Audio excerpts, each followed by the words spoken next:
Would you like to introduce yourself for the people who might not? Okay, my name is John Teichrib. I'm the son of Dave and Catherine Teichrib, who moved here from the Pembina Valley, 1/6 area just south of Morden.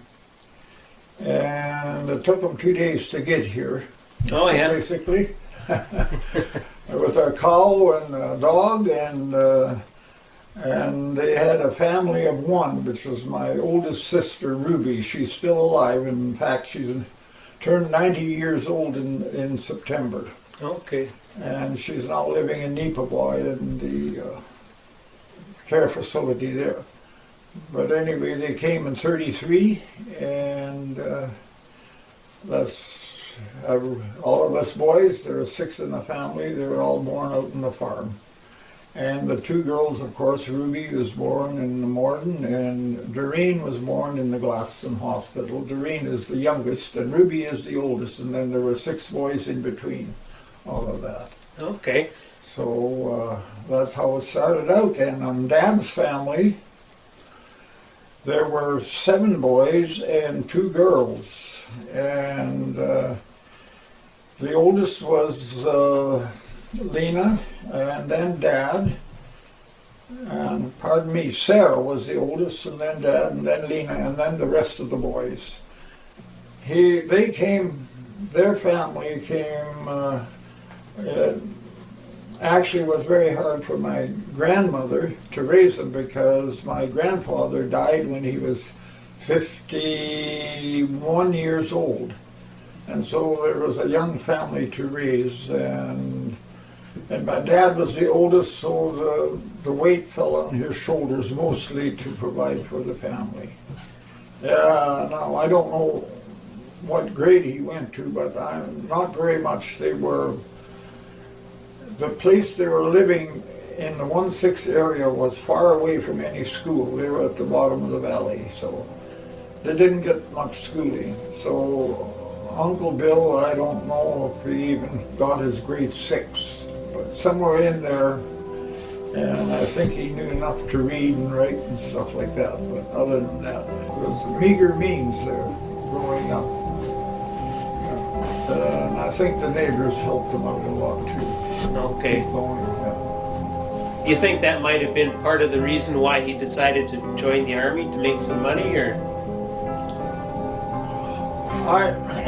He was telling Dad that work was very hard to find. He couldn't find any jobs or anything, and he'd heard that you get paid to travel the world. Oh, yes. And so he figured that would be a good idea to join up and serve that way.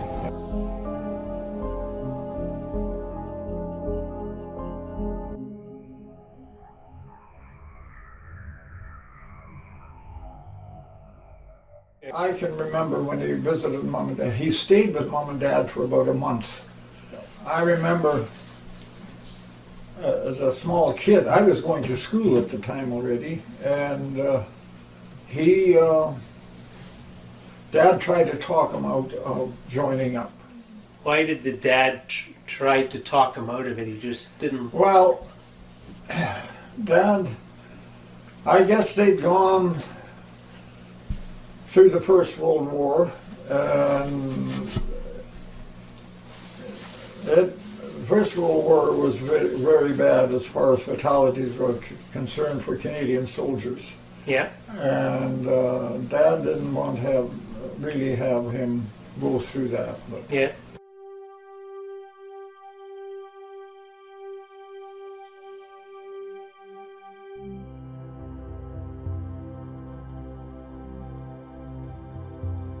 According to Bill's older brother Henry, Bill was a sturdy young man, about 5 feet 10 inches, with a rosy complexion and hazel eyes. He did farm work and received 5 years of school. He played hockey, football, baseball, skied, and hunted. He was a bit wild, but he was a good guy. Everything had to be moving. You could hear his loud, sharp voice across a crowded dance floor. He had a lot of friends and girlfriends. One of those girlfriends was Muriel Stewart. One day, Muriel was out walking with William on the streets of Winnipeg when she stepped out in front of a bus. She passed away soon after this tragic accident. An investigation followed, and the investigation cleared William of all responsibility. Soon afterwards, William was ordered to leave Winnipeg with his unit, the Queen's Own Cameron Highlanders. At a northern port in the United Kingdom, more Canadian reinforcements arrive. In thousands they pour in to back up their comrades-in-arms on southern and western fronts. For some it is the first glimpse of the mother country. Others are returning after a tour of duty in Canada. From the quayside, all proceed to reinforcement units. Here they undergo battle training to fit them for immediate frontline service. Tactics are reviewed, and then it's over the hurdles to toughen for action.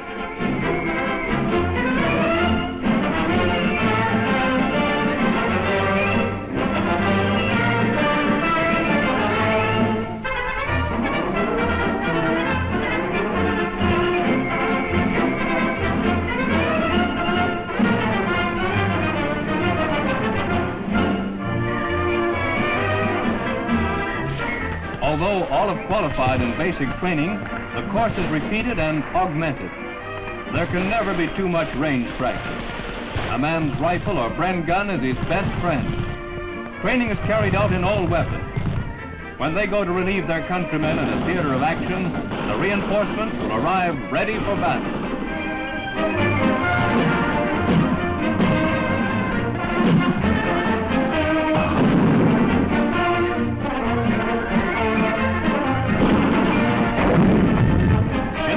School tanks are used to support infantry as in actual combat. The latest ideas mastered in operational theaters are taught by veteran instructors. Training is made to closely resemble the real thing. When the last big push comes, the Canadian Army will have a large pool of fully trained reinforcements to see it through. Okay, so he joins up with the and then what happened then? I think he was detailed to the service department because he didn't have any formal education. So he was detailed to the service division, looking after equipment, looking after the soldiers, stuff that they had, like shoe repair, clothing repair, and stuff like that.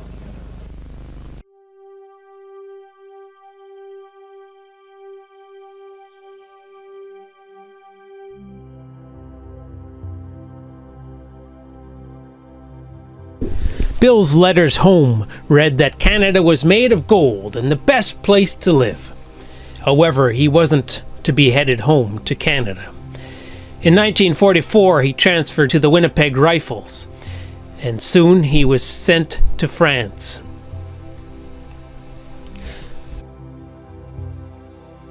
After a few months with the Winnipeg Rifles, Bill transferred again, this time to the South Saskatchewan Regiment, just in time for the Battle of the Scheldt. On the Western Front, the Belgian border is crossed and the 1st Canadian Army surges into Holland. The great Belgian port of Antwerp is captured intact.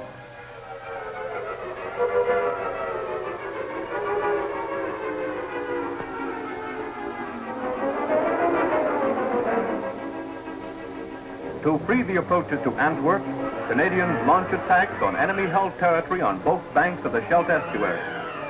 Beveland is attacked, and a backdoor landing is made on the German pocket around Brest. From positions across the Scheldt, Beveland is shelled by our guns. Yeah, it was just a matter of coincidence that I found out how he actually died. We thought he'd, been shot or whatever, which wasn't the case. It happened in Belgium, and I think that was some very heavy fighting there. So he was near the front line, but he was in the tent. And this is about 15 years ago, the Southport had put on an air show, and that year was a special year for the returned soldiers. The veterans were honored that year, and I happened to be talking to some of them, and I introduced myself to one gentleman. I'm sorry to say that I didn't get his name or his address. I should have been a little faster on the ball, but anyway, he asked my name, and I gave him my name, and then he said, "You wouldn't be related to William Teichrib?" I says, "That's my uncle." Well, he says, "I was with him when he died." Oh, wow. Yes, that was quite a revelation for me. And then he told me exactly how Bill had died. He said it was fairly close to the front line, and he says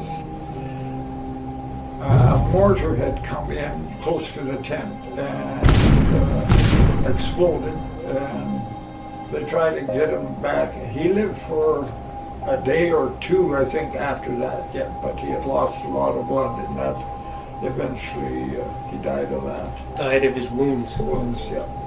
Dad was the oldest of the family, so, and his mother, I think she got a telegram too, but they usually send telegrams out stating whether your son had been missing in action or killed in action or whatever. And Dad got one too. He got a telegram. I remember distinctly, I was just starting school in the Bear Creek School, and my older sister was, of course, she was 5 years ahead of me.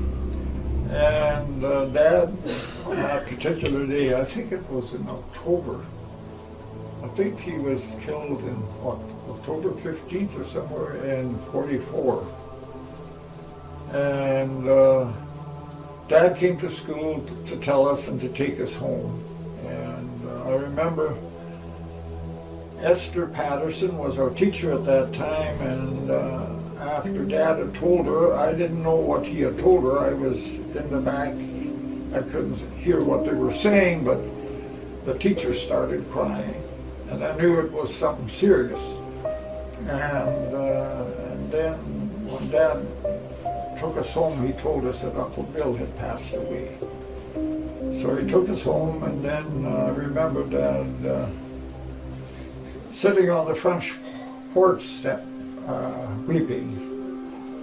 That's the first death in the family that they had.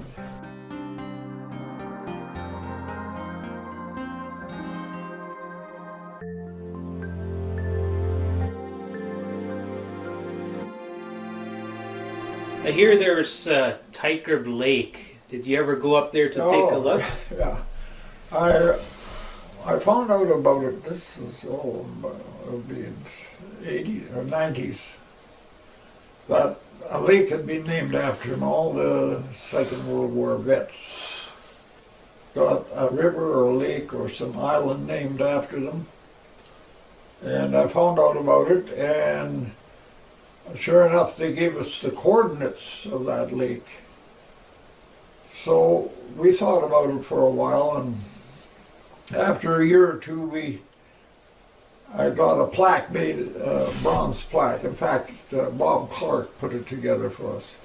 And in fact, I had it at the skating rink once, and people could see it there before that was in the winter time. So we decided to go down there. I have a little champ, I had it on skis, so we first did an exploratory trip to that lake, and my brother Gordon and and we lit on it. It's close to the set. It's a remote lake, it's a fly-in lake, and it's quite remote. I don't think many people go to it, if ever anybody, because it's away from any other source of body of water. And we looked at it, and we found a perfect place to put the plaque up. On the east side of the shore is a vertical rock. So The next time we came, it was about 4 or 5 weeks later. We brought the plaque with us, and I took my brother Bill, and we put the plaque up on that rock. And just recently, 2 or 3 years ago, my cousin's son, Jordy, has a son named Jordy. He's with the military, and I guess he got permission. They parachuted in there in the wintertime, and we talked to them later, and he says the plaque was still hanging there after quite a few years. Oh, yeah. Oh, that's good. Yeah. So what would you like people to remember about Private Bill Teichrib? Well, I think he did just like any other farm boy would do at that time, basically make the same decision, you know.